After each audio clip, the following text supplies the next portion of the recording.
una cafetería cualquiera de Valencia, 10 de diciembre, Día de los Derechos Humanos. Me encuentro con Sebastián Pavón y Ximena Pineda. Pertenecen al movimiento social Primera Línea. Se hicieron presentes en España en la presentación del informe de Amnistía Internacional con motivo del Día de los Derechos Humanos, exactamente en la ciudad de Valencia.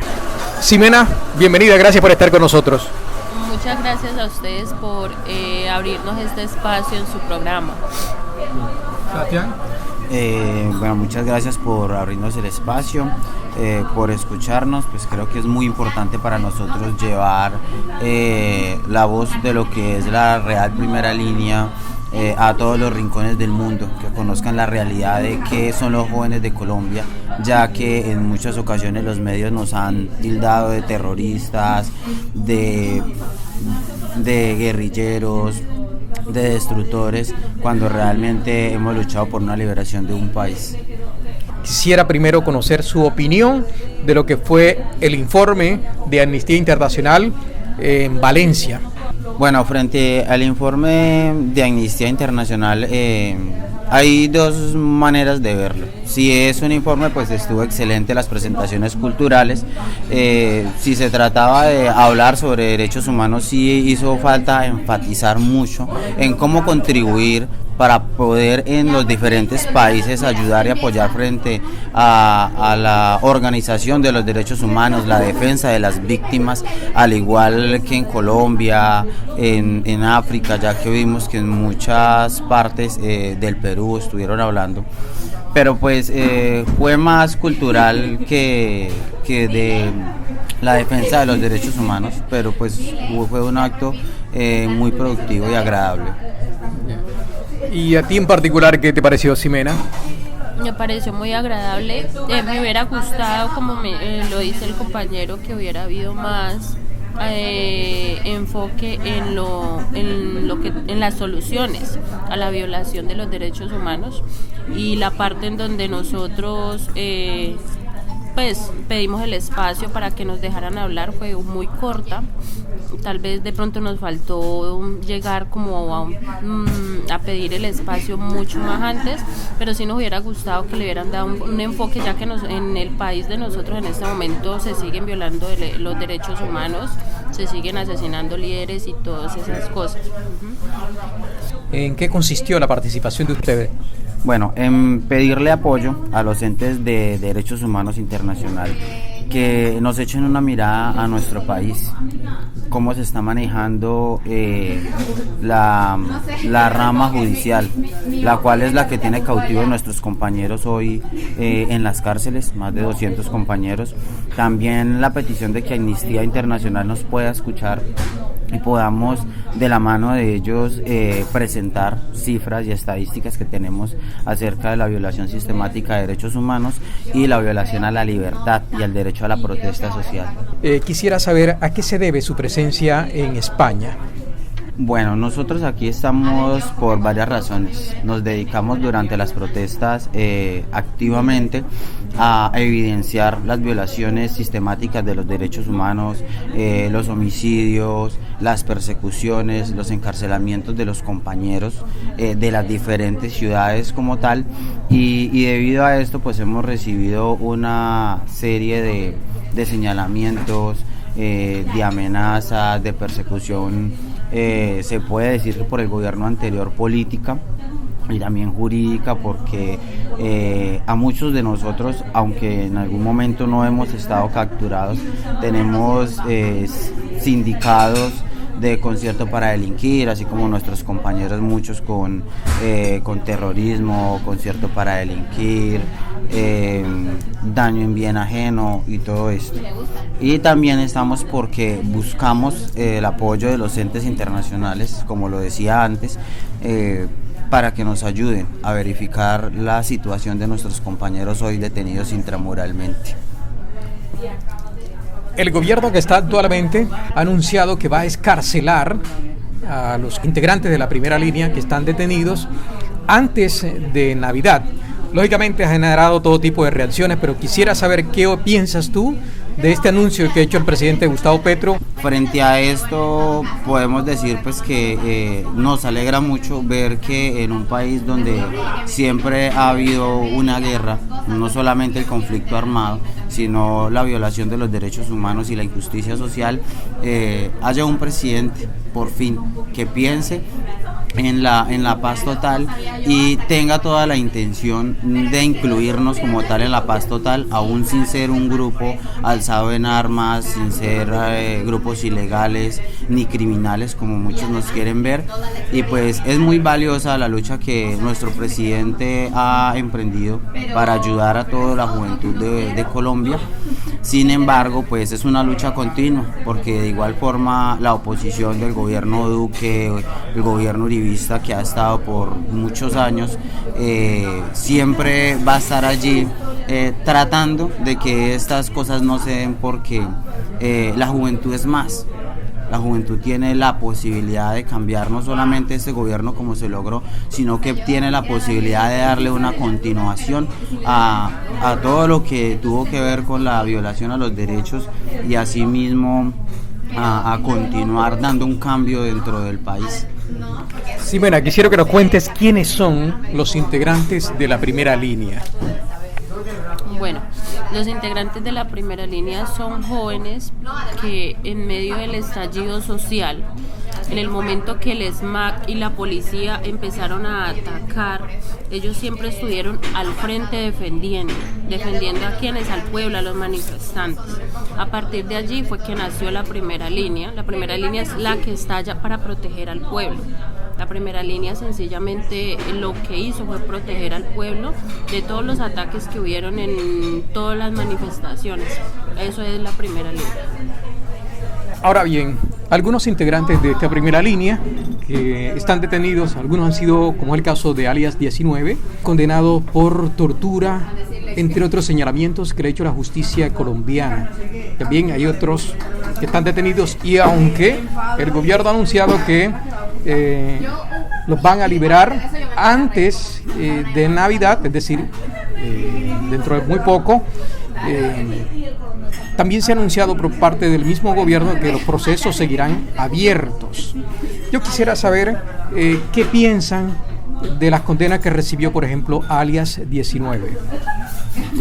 Bueno, yo creo que llamar al compañero Sergio Andrés Pastor como un alias es llevarnos a lo que hoy los medios están diciendo, de que no somos un grupo armado y por ende no pueden darles una libertad. Entonces tergiversa un poco, o somos alias o somos un grupo de jóvenes, una expresión de jóvenes, adultos y colombianos en general. Frente a la condena que le implementan al compañero, es injusto ver cómo pueden condenar a un joven por presuntos donde se muestran y tergiversan pruebas, aun cuando todas las personas en Colombia, los medios, las mismas grabaciones de los periodistas tienen la infiltración de muchos policías que salieron de sus cuarteles encapuchados, con palos, que estuvieron dentro de los puntos de resistencia, deteniendo gente, incitando a la juventud a detener personas para mirar que era policía, que este tiene, que este no tiene, buscando eso, la forma de poder desarticular y sembrar el miedo en los jóvenes. Entonces, más que llamar a un joven de estos un líder social, porque no es un líder de un grupo ni de una banda, es un líder social que dentro de sus conocimientos sociales y políticos es un buen dirigente de los grupos juveniles, pero más allá de llamarlo como un alias, es ver un líder social al que un país uribista le tiene miedo a verlo salir de esas rejas, porque saben que tiene una voz que redundará en un país y que por ende podemos lograr grandes cosas. Los señalamientos de tortura que tienen en su contra él y otras personas integrantes, ¿a qué obedecen?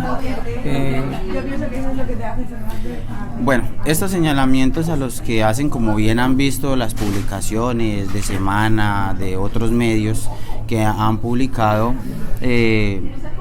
señalan tortura, señalan secuestro, pero en ninguna parte muestran el rostro del compañero torturando, en ninguna parte sale la figura del compañero secuestrando, amarrando y todo esto.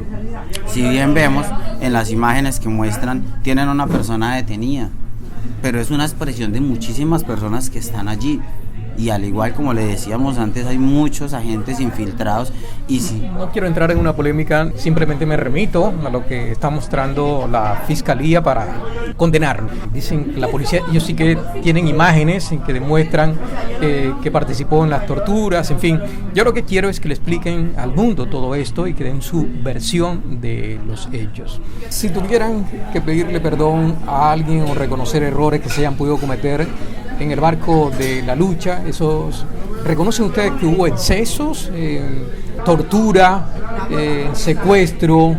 Se presentó, por ejemplo, el caso de una mujer embarazada con problemas de parto y murió la criatura. También se le ha señalado a otra persona que pusieron una cuerda en una calle, iba en una moto y murió como consecuencia de esos actos. Eso pertenecía a la primera línea y lógicamente murieron muchas personas. ¿Reconocen algún error en el desarrollo de estas protestas? Bueno, si bien hablando del caso de la señora que perdió a su bebé en el parto, no se atribuye a las primeras líneas, se atribuye a la poca circulación que había por parte del ESMAD al no permitir que pasaran, porque se suponía que nosotros, estando detrás de las barricadas, iban a correr peligro y debido a esa negligencia ocurrió ese suceso. ¿Esos que detuvieron a la ambulancia, esas imágenes que se ven, eso no eran parte de la primera línea? No, no son parte de las primeras líneas como tal. ¿Y el joven que murió, que iba en la motocicleta? El ingeniero de la ciudad de Bogotá. Bueno, dentro de toda esa organización que se dio de barricadas y todo esto, es difícil identificar qué personas templaron el cable, debido a que teníamos policías infiltrados de la SIJIN, de inteligencia, causando algunos desmanes para bregar a desarticular el trabajo que estábamos llevando a cabo de ser escuchados. ¿Pero la primera línea puso ese cable? No, en ningún momento, porque era ilógico poner un cable en una calle donde nosotros levantábamos barricadas que realmente detenían el acceso de carros, motos, todo, o sea, nada podía circular, porque de eso se trataba, de poder tener un paro total en el cual los entes internacionales pudieran echarle un vistazo y ver por qué la economía del país se detuvo, la producción, todo esto. Entonces es ilógico pensar que va a haber un tráfico y solamente se va a poner un cable para detener. ¿Qué balance nos puedes hacer de lo que fue la primera línea durante el paro nacional? Bueno, el balance general sería: en este momento, a pesar de que son jóvenes que les hace falta educación y muchas oportunidades, en Colombia hay muchas primeras líneas, a pesar de que no hacen parte todas de nosotros, del movimiento. Están tratando de crear colectivos en donde se le brinda educación a los niños, donde se les brinda oportunidades a los jóvenes. Están entre ellos mismos tratando de aportarle algo a la sociedad, a su territorio, en cultura, arte, todo lo que tiene que ver con lo social. O sea, a pesar de que en las noticias lo único que han dicho que son unos delincuentes, ellos han demostrado de que sí se puede aportarle algo al país, de que ellos sí querían un cambio y lo están haciendo, a pesar de que no está siendo tan visible en las noticias. ¿Qué no se está visibilizando concretamente? Lo que ellos querían para el país. Ellos exigían oportunidades y en este momento son ellos los que están tratando de, desde sus capacidades, brindarle oportunidades a la juventud. Sebastián, y finalmente, ¿ustedes sí que lograron el objetivo con el paro? Creo que se logró uno de los pasos muy importantes, que fue un cambio de gobierno. Lo demás... Es decir, el paro hacía parte de la campaña, del movimiento que llevaría a Gustavo Petro al poder. No, el paro nacional no se da por esto, ni se da por la reforma. El paro nacional, la reforma y la expresión de la reforma tributaria, ¿no? La reforma tributaria, la expresión de Carrasquilla, todo esto fue la gota que rebosó el vaso. El paro nacional no se dio por eso, se dio por por la indignación, por un pueblo ya cansado de tantos años de injusticia social, falta de oportunidades, educación, y todo eso que se dio fue como la gota que rebosó el vaso para nosotros salir a exigir un cambio más. Sí, bueno, y sí, ¿ustedes creen que algunos grupos políticos capitalizaron ese inconformismo? Puede ser que muchos hicieron campaña con los muchachos porque eso es algo que se vio. Hay muchos políticos que en este momento pues no se ven por ningún lado, pero eso siempre suele pasar, siempre va a suceder.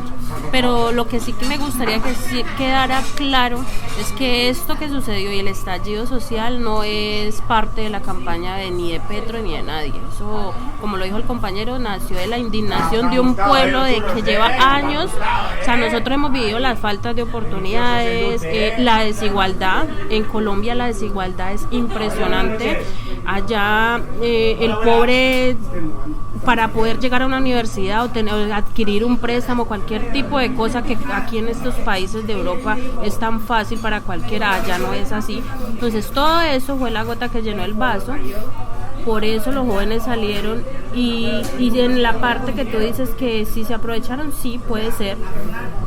Sebastián, ¿se descarta de que exista un nuevo paro similar? Bueno, Es decir, la primera línea volvería a las calles, ¿en qué circunstancias? Bueno, la primera línea en general volvería, y siempre está la expresión de que si la violación de los derechos humanos y la injusticia social con este gobierno o con uno próximo continúa, los jóvenes volverán a las calles siempre a levantar la voz por un pueblo, no como una organización, sino como una expresión general en contra de la injusticia social. Después de que liberen a los integrantes de la primera línea, porque ya lo anunció el presidente, ¿a qué se van a dedicar ustedes? ¿En qué se van a convertir? Bueno, yo creo que el trabajo de la primera línea es un reflejo de otros que han pasado en otros países, y en el caso de nuestro país creo que continuaremos con el trabajo social, sumándole a... ¿En qué consiste ese trabajo social?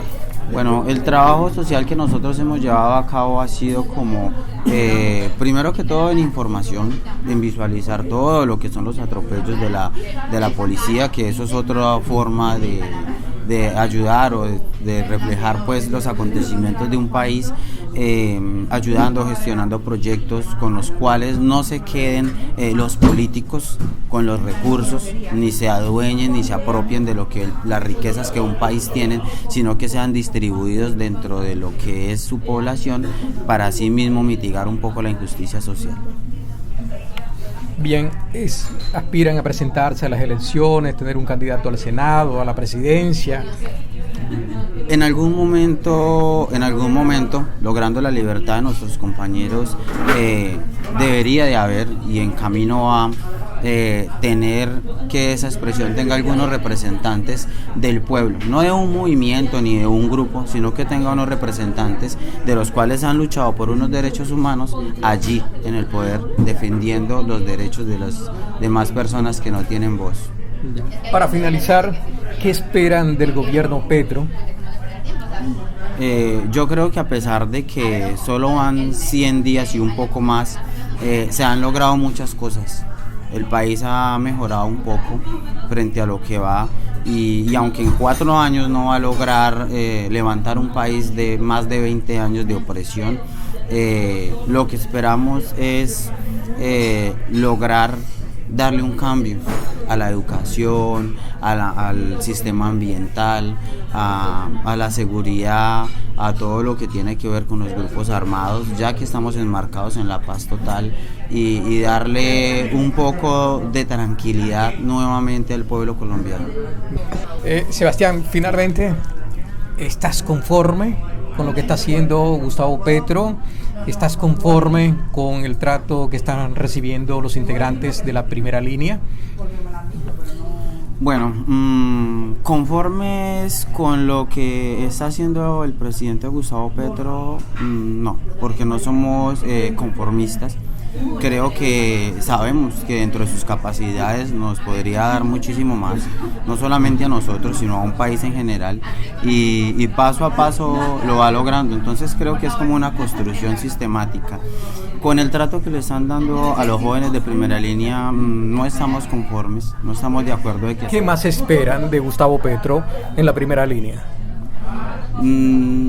Bueno, primero pues que se cumplan como sus banderas de campaña, que era liberar a los jóvenes de la protesta social, y de ahí para allá todo un cambio para un país en general, no solamente para los jóvenes de primera línea, porque pues no es nuestro jefe ni en ningún momento lo fue, pero sí esperamos de que... ¿Quién es el jefe de la primera línea? La primera línea no tiene jefes, no tiene líderes, la primera línea no tiene cabezas, la primera línea son una expresión de muchos jóvenes, colectivos, culturas, diversidad de pensamientos, eso es la primera línea. Sebastián, muchas gracias.